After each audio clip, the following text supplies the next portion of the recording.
get the orb, get the armor. Do you have armor? Yep. You have to buy, yes. Now you sound like Christian. Good job, Frankie. Nice, Frankie!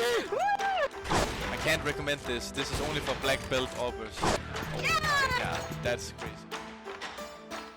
Hello and welcome to OMEN Dojo.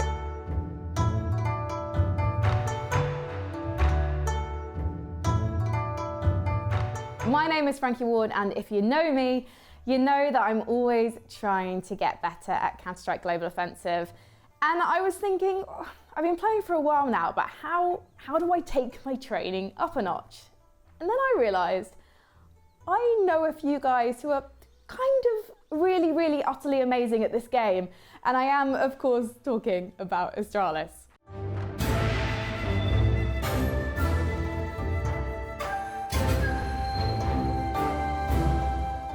In this lesson, I'm having a chat with the master of entry fragging, dupreeh. I want to know how you take the most effective angles, how to flash properly, when to fight, and how to keep cool when it all goes wrong. dupreeh, you are my, I don't know what the technical term is, are you like my sensei? I mean, for looking at my stuff, I am your sensei, yes. Well, thank you for being my CS sensei. dupreeh, I need to talk to you about entry fragging because I feel like the only time that I'm successful is almost by accident when I get a bit annoyed and decide to take matters into my own hands and just run onto sites. And that's not going to help me when I finally, break beyond the ranks of Gold Nova. So I need some help. What is your sort of number one tip for getting started as an entry fragger? I think the number one tip when it comes to entry fragging is that you need to have really good reflexes and a really good understanding of how your opponents like to position themselves, so you don't run. But also it requires to have some really solid teammates and you know what type of strategy you're running. So it can be really hard just going in and having to look both left, right, and center. If you have to like isolate certain positions and you need to prioritize where you want to be looking first. Okay, so how do you prefer to entry? Do you prefer to kind of have a slow round and then just keep the enemy guessing, and does that make you feel confident going in, or would you rather literally just action from the get-go? I think there's a few different things that I like to do. The one thing that I like to do is to catch my opponent off guard, which usually is by either lurking a little bit on my own or actually without throwing too many grenades or anything, like just going in there and so all of a sudden I'm there and catching them off guard. I think that's one of my really good strengths, that I know my timings and I know where to look at certain times in the round. But it's also really great to, if you have like a very specific and tactical strategy where you know there's a specific smoke here and there's a specific flash here, so you know you can always look prioritize looking left instead of looking right, because if you already know where to look and where your enemies can't see you from, I think there's a way bigger chance of you getting the kill than him giving you. So I think there's two things to entry fragging, and that's either catching people off guard or actually having a really good tactic. Talk to me about trading then. If you're going in first, I suppose the expectation is you're going to do a lot of damage or you're going to try and get as many kills as possible, but then you're going to die. So how do you coordinate that trade? So trading when it comes to entry fragging is really important, because if I go in and I don't get the kill that I maybe have to get, or the guy just hits a really great shot, just by me going in and dying, I can call out the position for a teammate like Device, telling Device he's in the right side instead of on the left side, because that will give him an advantage in terms of information. So if I go in and I get a kill, and then I die off, then I'm like the spearhead of the attack. I'm like the one that's supposed to like break down the wall so the rest of the guys can just rush in and clean up. So getting that first initial frag is actually more important than people maybe consider. And also me going in dying, just giving the information saying the guys are positioned like this will just make it so much easier for my guys to go in and trade up. And there's nothing more frustrating than running in as a first guy, getting killed and not getting traded. So it's really important to have your teammates close to you so they can instantly refrag you and make sure that you're not like dying without any cost. So that's probably the spacing between you is really important. If you do die without getting any kills, how do you stay cool and not just hit the desk?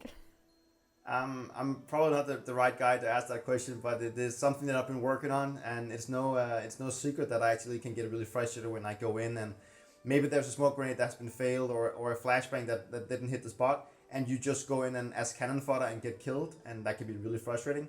I think it's really important to try and stay calm and keep reminding yourself that, okay, I might have died, but I got the information that was needed for my teammates to win the round, and that's what I always try to do when I go in.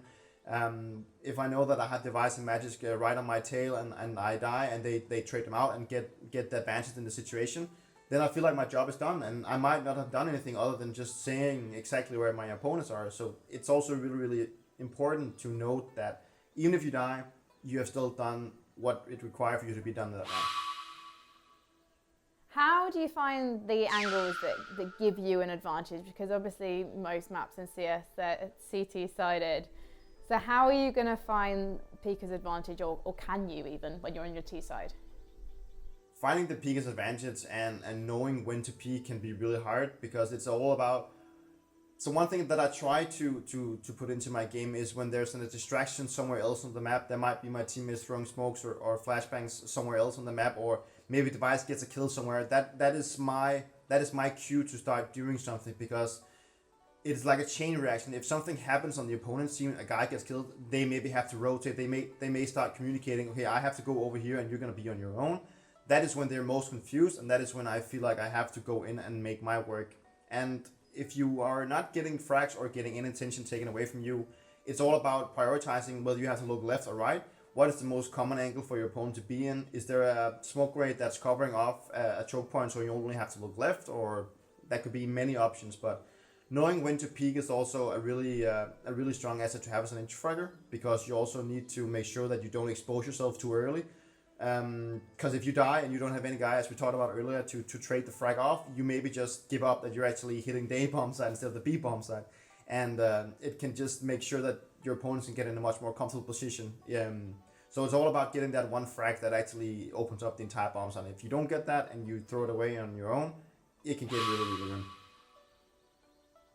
I definitely struggle with using utility to help open up the round, and flashes for me is so hard, and I know partly that's because I need to work out my jump binds, but it's also just being able to get the timing right, because so often if I do get a flash right, I leave it too late to capitalize on it.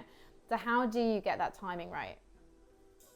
I think the most important weapon as an entry fragger, or at least as a teammate of an entry fragger, is having good flashbangs. The most annoying thing you can encounter as an entry fragger is an AWP holding an angle, and if you're not ready for that angle, then most of the time you're dead. So the most important thing is that you also communicate to your teammates, tell them, I need a flashbang here because I can either hear there's an AWP here or there's a chance that there's an AWP here. It could also be a rifle, but someone just holding an angle on you that is really, really effective. So it's really important to be verbal and communicate to your teammates about the fact that you want a flashbang. So instead of that you have to start like figuring out, okay, how can I actually make a power flash myself or anything like that, it's all about telling your teammates to flash for you so you can actually step in wide and you can go for the aggressive peek. And if the guy gets blinded and maybe takes cover behind a pillar or a box, then you have the advantage in the way that he doesn't actually know where you are. So calling flashbangs from a teammate is also a really important thing as an entry fragger. I'm really liking the sound of this, dupreeh. Getting my teammates to do that work for me sounds like, don't do it yourself. Actually, I should really be trying out this entry fragger role. So I feel like maybe the best way to put things into practice is to jump on the server and have a go. So should we do that? Let's do it. I'll teach you what I do best. Hello, hello. Hello, Frankie. Sorry about that. I didn't know what was going on. Can you hear me now? Hello? Hello. Oh, you can hear me. That's good. Okay. Yes. I don't know what's going on, but I can hear you. All right, let's go. Rush. Okay. Yeah, we're just gonna slow walk, okay? So we can try and Okay. catch opponents off guard right now. That's what we're gonna do. Just stay close to me so we have good spacing. So you're ready to revenge for it. One step. We're killing angles one by one. Just chill out the angles. And we got him. You got him. So what I did there was just like clearing one angle at a time. So now I'm gonna try and throw some flashbangs for you, okay? Okay. I'm gonna tell you when to push, okay? I pushed you early. That's right. I'm flashing now. Just go, go, go. Nice, and then one more. On step. Nice. Sick. Now we're gonna do the Russian special. It's full bled. Probably out. Yeah, no stopping. Oh my god, he's heaven. Heaven. You're alone, you're alone. See you, Nice! folks. Thank you. I'm gonna Okay. tell you when to push, okay?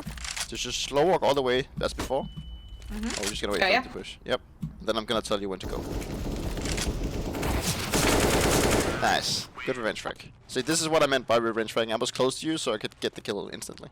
Yeah, so you can trade out. Yes. Awesome. I'm just waiting for a kill here. See someone stupid enough to push. Oh, I missed. Fuck that. I'm gonna try again. Oh god, I missed again. No! No! Take it out! No! Frankie, kill him! Oh no! We're surrounded. Okay, no, it!